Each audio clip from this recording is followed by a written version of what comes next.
ಓಂ ಶಾಂತಿ. ಓಂ ನಮಃ ಶಿವಾಯ. ಸತ್ಯಂ ಶಿವಂ ಸುಂದರಂ.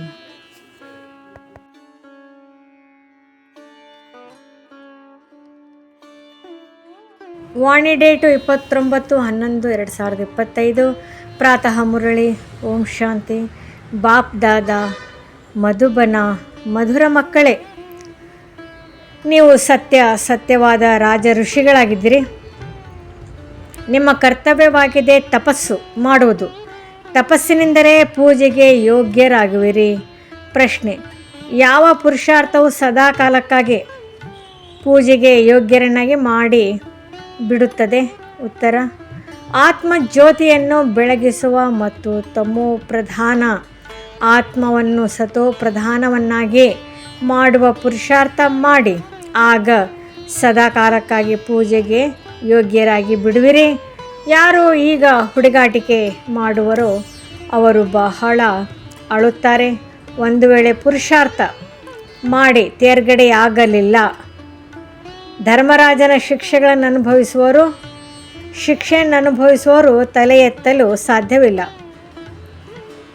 ಧಾರಣೆಗಾಗಿ ಮುಖ್ಯ ಸಾರ: ಹೇಗೆ ತಂದೆ ಮಕ್ಕಳ ಪ್ರತಿ ಸುಖದಾಯಿಯಾಗಿರುತ್ತಾರೆ, ಅದೇ ರೀತಿ ಸುಖದಾಯಿಯಾಗಿರಬೇಕು. ಎಲ್ಲರಿಗೂ ಮುಕ್ತಿ, ಜೀವನ್ಮುಕ್ತಿಯ ರಸ್ತೆ ತೋರಿಸಿರಿ.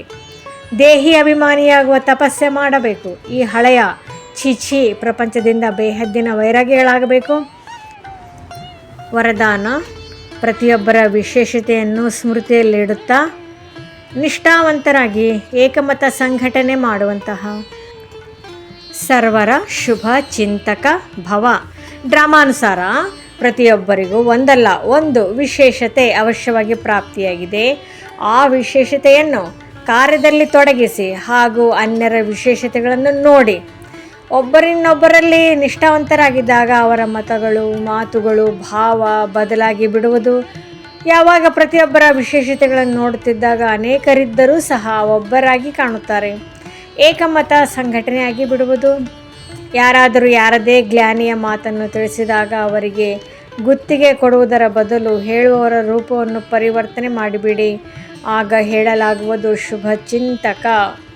ಸ್ಲೋಗನ್: ಶ್ರೇಷ್ಠ ಸಂಕಲ್ಪಗಳ ಖಜಾನೆಯೇ ಶ್ರೇಷ್ಠ ಪ್ರಾರಬ್ಧ ಹಾಗೂ ಬ್ರಾಹ್ಮಣ ಜೀವನದ ಆಧಾರವಾಗಿದೆ. ಅವ್ಯಕ್ತ ಸೂಚನೆ: ಅಶರೀರಿ ಅಥವಾ ವಿದೇಹಿ ಸ್ಥಿತಿಯ ಅಭ್ಯಾಸ ಹೆಚ್ಚಿಸಿ. ಒಂದು ವೇಳೆ ಕ್ಷಣದಲ್ಲಿ ವಿದೇಹಿ ಆಗುವ ಅಭ್ಯಾಸ ಇರುವುದಿಲ್ಲ ಎಂದರೆ ಅಂತಿಮ ಸಮಯದಲ್ಲಿ ಯುದ್ಧದಲ್ಲಿಯೇ ಹೊರಟು ಹೋಗುವಿರಿ ಹಾಗೂ ಯಾವ ಮಾತಿನಲ್ಲಿ ಬಲಹೀನರಾಗುತ್ತೀರಿ. ಸ್ವಭಾವದಲ್ಲಾಗಲಿ, ಸಂಬಂಧದಲ್ಲಿ ಬರುವುದರಲ್ಲಾಗಿರಲಿ, ಸಂಕಲ್ಪ ಶಕ್ತಿಯಲ್ಲಾಗಿರಲಿ, ವೃತ್ತಿಯಲ್ಲಾಗಿರಲಿ, ವಾಯುಮಂಡಲದ ಪ್ರಭಾವದಲ್ಲಾಗಿರಲಿ, ಯಾವ ಮಾತಿನಲ್ಲಿ ಬಲಹೀನರಾಗುವಿರಿ ಅದೇ ರೂಪದಲ್ಲಿ ಬೇಕಂತಲೇ ಮಾಯೆ ಅಂತಿಮ ಪರೀಕ್ಷೆ ತೆಗೆದುಕೊಳ್ಳುವುದು.